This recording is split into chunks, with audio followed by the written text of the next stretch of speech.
সরকারের সংসদ আপনারা আবার পুনঃ নির্বাচন করুন, এই আবেদন নিয়ে আমরা এখানে বলছি।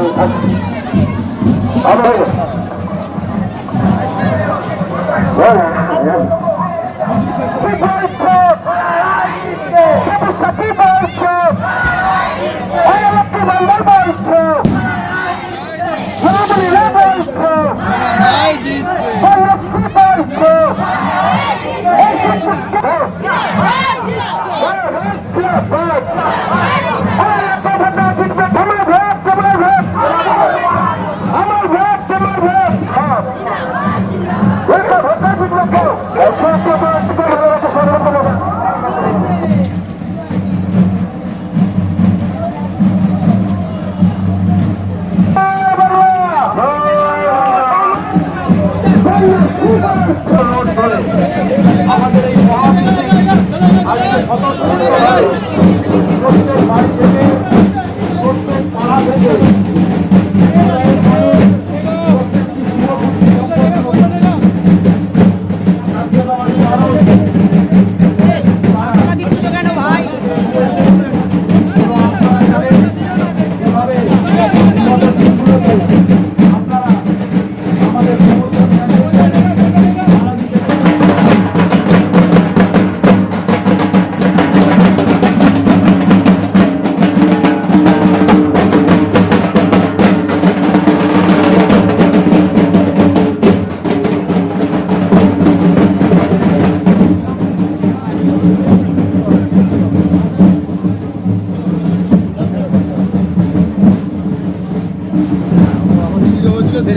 আমি ওগুলো বললাম আমি ভিডিও আসবি যা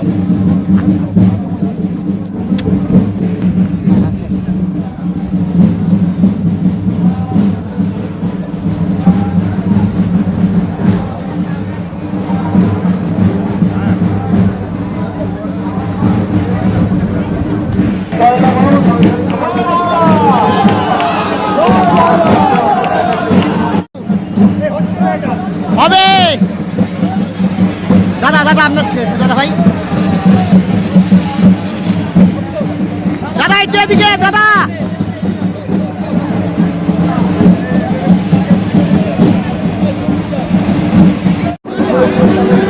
দিদিকে আমটা দাও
আপনাদের মামাটি মানুষের প্রার্থী চলো চলো